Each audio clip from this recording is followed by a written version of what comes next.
كل سنه وانت طيب. وانت طيب. واحنا سعداء ان احنا بنستضيفك على منصه هنا السودان في جريده الدستور. تمام. احنا عايزين نعرف الجمهور المصري الى حد ما بود الزين. تمام.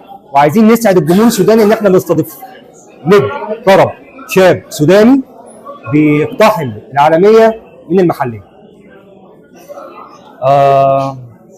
انا محمد علي الزين، مواليد السودان، born and raised in السودان. do music، بلعب 2 to 3 4 instrument. professional on reggae music، يعني I choose to play reggae with other genres. so بحاول اعرف نفسي عن اعمال خاصه، في نفس الوقت بحاول اتداول الاغنيه السودانيه القديمه بشكل مختلف للعالم بستاندر بتاع ريجي فيوجن. في كذا مشروع عنده علاقه بالفيوجن ميكس ميوزك ريجي with other things، يعني نايبينجي مع خماسي، سكا مع سيرا وهكذا. طيب مدارس كتير سودانيه حاولت ان هي تخرج من السلم الخماسي لمنافسه عالميه.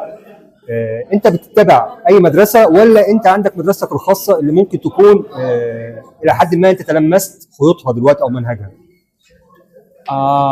انا بحاول اركز على مساحه في مدرسه مختلفه اللي هي زي ما قلت لك الفيوجن.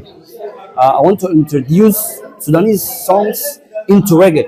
رؤيتك الخاصه عشان تقدم بيها الموسيقى السودانيه للعالم كله. ايوه، اللي هي عن طريق الريجي ميوزك as a standard music.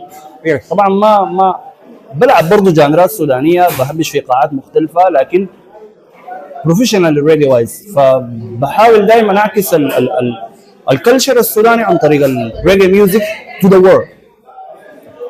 يعني زي يور تاتشنج فور فيدباك. ايوه، بحاول اعمل ارض مشتركه، يعني هي يحسها الشخص المحلي والشخص اللي هو بالنسبه له الساوند غريب، او السودانيه الموسيقى السودانيه غير مستصاغه مثلا. يعني مثلا في حتات في العالم كثيره ما بكونوا يتعرفوا على الالحان السودانيه او الايقاعات. طبعا السودان غني بتراث موسيقي عظيم جدا. طيب فيدباك لمسته اكيد من طريق الشعب السوداني او الجمهور. طيب فيدباك بقى من الوطن العربي او من المستوى الاوروبي، لمسته ازاي اللي انت بتقدمه؟ بقدر اقول ان انا لمست الاطياف المختلفه باختلاف الماده المقدمه. يعني دائما في العالم اختلافك هو تميزك. وطبعا السودان زي ما قلت غني بالثقافه، بالموسيقى، بالايقاعات، بالالوان، بحاجات كثيره مختلفه جدا هي لسه ما وصلت للعالم. نحن بنحاول انه نصيغ الالوان الجميله دي كلها في قوالب متشابهه بحيث انه تصل للعالم عن طريق ستاندرد بتاع ريجا ميوزك. ان شاء الله نقدر نعمل حاجه زي كده. النهارده حفلتك في اول ليله لافتتاح ليالي رمضان السودانيه باتحاد تجمع السودانيين السودانيين في مصر. احساسك ايه النهارده مع اول امسيه سودانيه في رمضان في القاهره، وجمهور النهارده ما كانش عايزك تنزل مع المسرح؟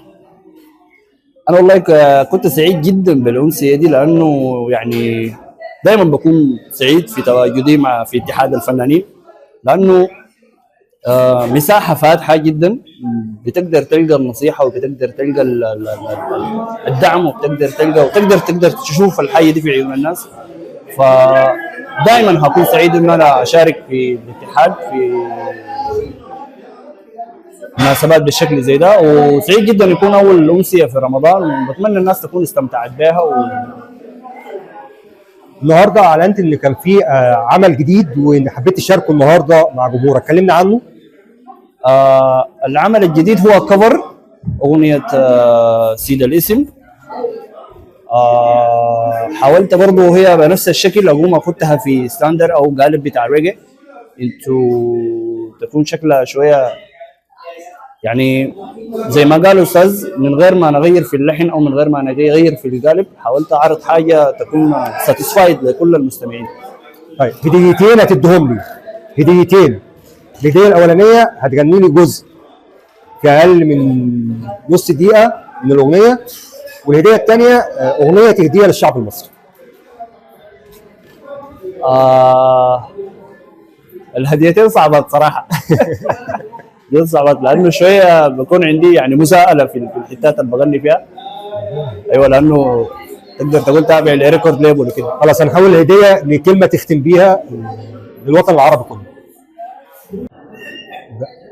تحياتي لكل الاوطان العربيه والعالميه وكل الناس، وبقول this is what the Zen talking, sending love and unity, prosperity, love one and all. God bless us.